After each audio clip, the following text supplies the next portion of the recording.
far advanced from that standpoint. All that stuff, the performance, the medical stuff, all of it. Sheesh, Man. it's crazy that how so advanced it is. Ooh, here's a good one. Who's your favorite current NBA player and why? Favorite? Ooh. If you had to choose one. Favorite. Wow. I Kind of putting you on the spot too. no. I don't think I would. that this particular person is going to listen to this podcast, but I probably would. I'm going to current player. Because the one I grew up liking, besides Dennis, was Dr. J. Yeah.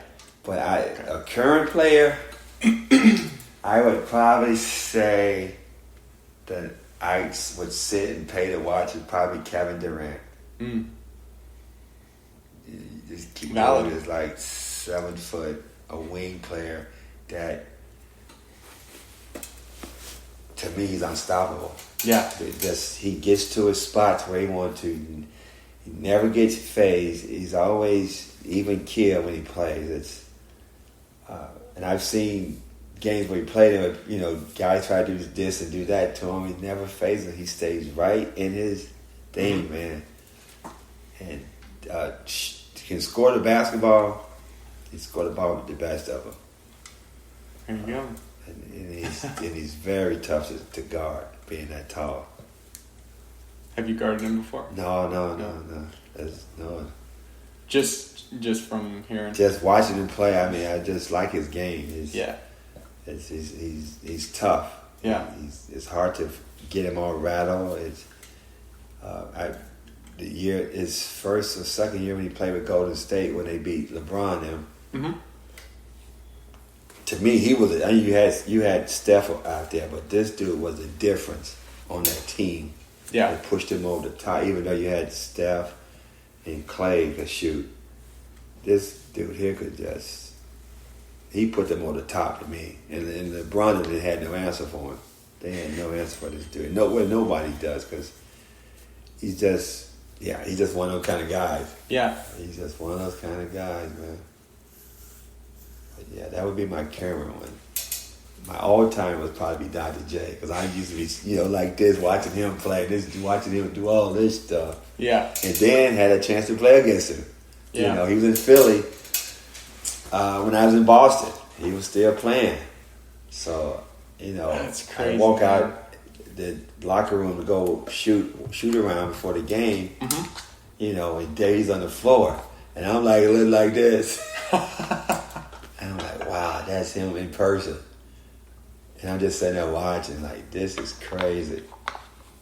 So... That's wild, man. Yeah. I mean, just thinking of, like, even for our audience, like, think of somebody who you look up to, maybe you idolize, who you, I don't know, find some kind of value in what they do or just admire them in general, and then have the opportunity to, like, watch them your whole life and then go interact with them. Exactly.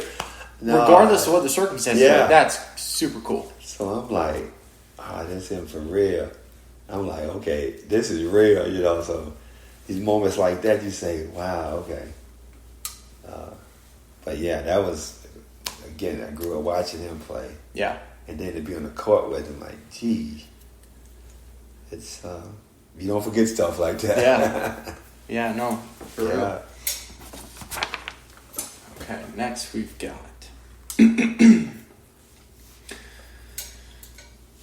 How do you think that the NBA could have potential to improve or grow from the state that it's in today? If you could make a couple changes to it to improve it, what would you do? Ooh, that's a really... Because they're doing, like I said, the biggest thing they really did was make it a global game, which is improvements. Wow. You know what? Probably lower the prices. There you go. That would probably be a big improvement for a lot of people. Yeah. That would. Yeah. That's. I mean, just off the top of my head, I would have to say that. But from a basketball standpoint, improvement. Wow. Ooh, that's a tough one. Because I mean, they're doing stuff. They're doing a lot of good things right now. Mm-hmm.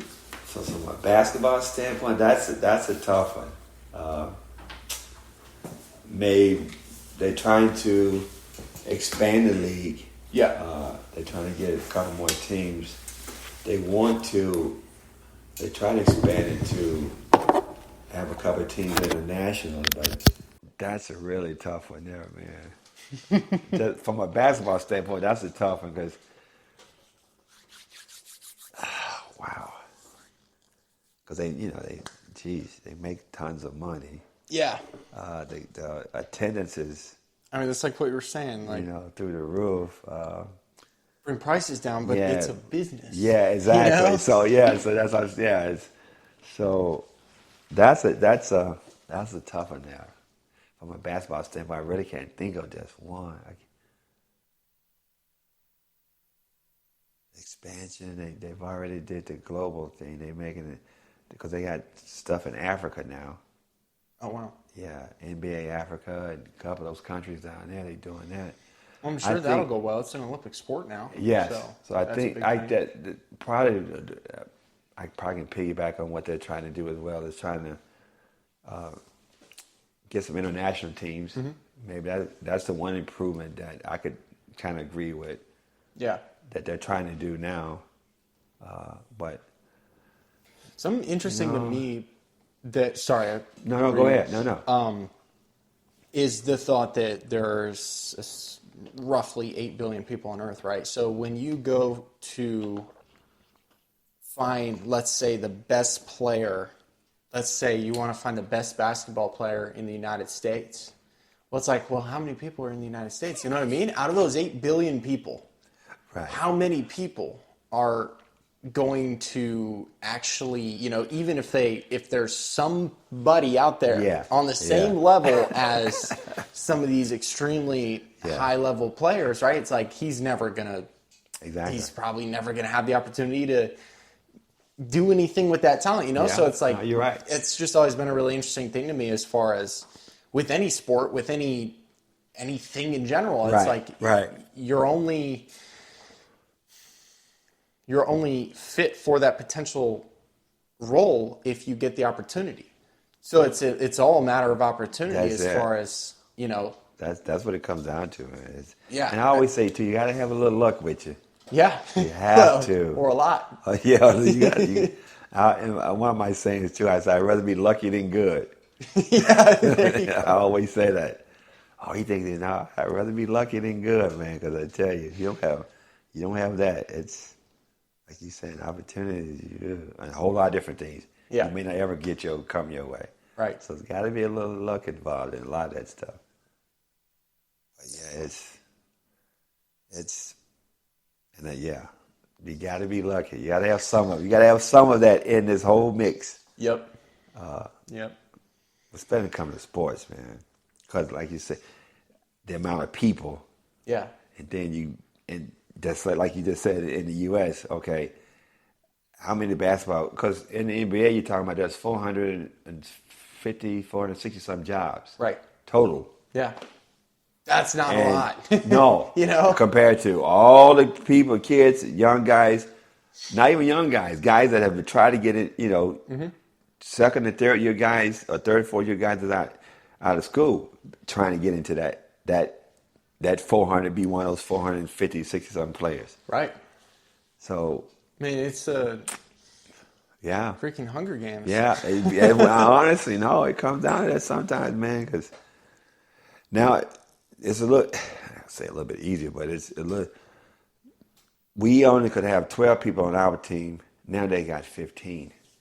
So is that one of those changes that you're? That was one of the changes they made. So for a player, you think like, yes, now that's an extra spot. Back then, 12 spots. Yeah. Ooh. Yeah. That's really hard. Sheesh. Now if I got 15, okay. Now my chances kind of increase just a little bit. Yeah. But but the number of people that's there and the people that are trying to get there, it's not easy. It's not easy by no stretch. No stretch of the imagination.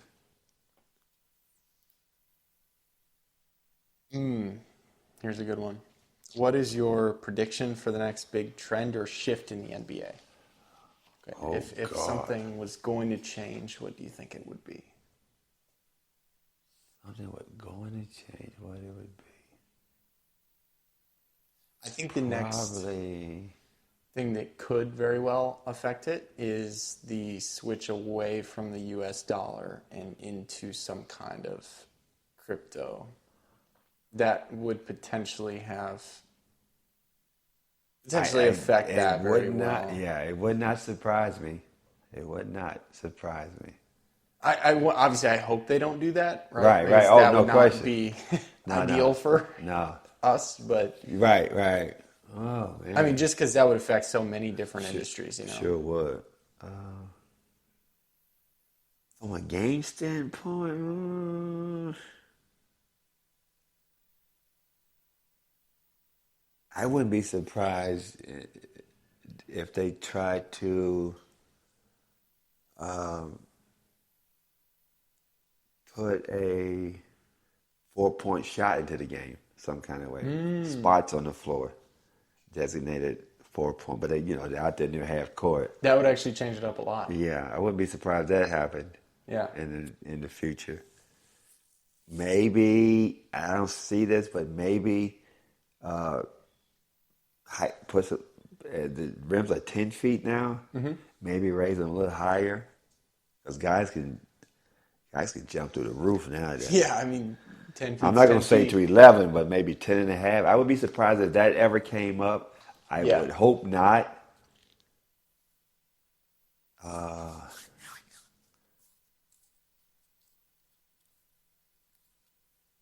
The shot,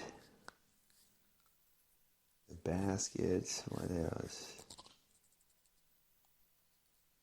Probably those two things, because that would affect the game drastically. Mm-hmm.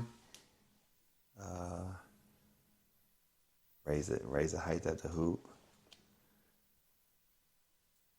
I could see that happening sooner than later, though. Yeah. Even if they did it 10 and a half feet. 4-point shot, where would that likely be located? I'm thinking, Steph already shoots 4-point shots. They would be way out there, right across, you cross half court in these corners. But they only could probably have two, because after that, the court gets smaller, and you want the shot more near half court. Right. Or you put one here, one in the center, one here, out there, right across half court. Because after that, you start going this way toward the hoop. Right. The shots, it wouldn't be any value to it. I mean, those are only 3 spots I would see you could be able to do it. Or maybe raise the height of the hoop. The floor is already long enough, so I don't know if they would ever do that, or widen the court. I don't know if they would ever do that. That'd be a drastic change. Yeah, so I don't think they would ever do that. Mm-hmm. Probably the height and put a 4-point shot on the court, maybe. Yeah. That'd be my guess. Yeah. So there you go. For any of you young whippersnappers looking to get into the NBA. I know, that'd be my guess, man. There's what might happen for you. Alrighty. Here's a good one. If you could have dinner with any NBA legend, who would it be and why? All time. If you could have dinner with one person. Oh, wait. Wow. Let me see. Probably, let me go back. Probably Wilt Chamberlain. Because I was a young guy watching him. I seen stuff over the years from his athletic stuff he's done, and